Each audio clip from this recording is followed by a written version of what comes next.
Welcome to our course, Intro to Prompts for AI. If you've ever wondered how to get the most out of tools like ChatGPT or Microsoft Copilot, you're in the right place.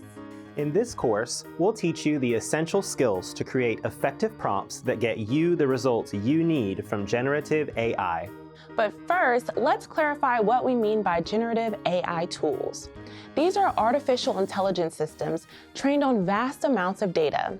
They then generate new content and assist with various tasks based on existing data and the prompts we give them.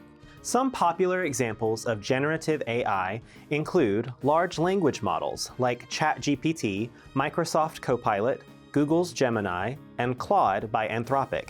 Multimedia AI tools include Midjourney, DALL-E, Flux, Suno, Sora, and Adobe Firefly. Whether they are working with text or multimedia, generative AI tools are trained on a huge amount of real-world information. This helps them to learn and to recognize patterns in order to predict likely outcomes and generate realistic output. While each tool has its own unique capabilities, they work in very similar ways. You type an instruction to the AI, and the AI does its best to generate the output it thinks you want.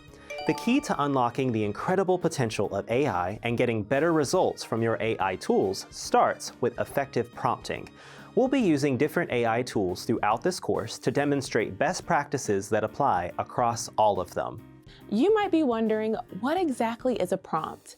In the context of generative AI, a prompt is simply the input or instruction we provide to the AI, telling it what we want it to do.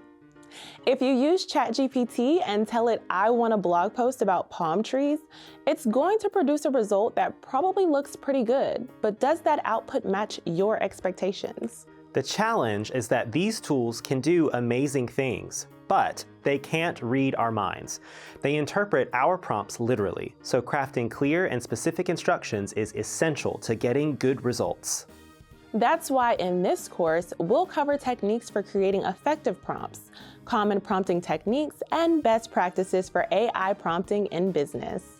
By the end of this course, you'll have the knowledge and skills to communicate effectively with AI tools and leverage their power for your own projects and tasks. Let's dive in and start exploring the world of AI prompting together. In the next lesson, we'll discuss strategies for crafting clear and effective prompts.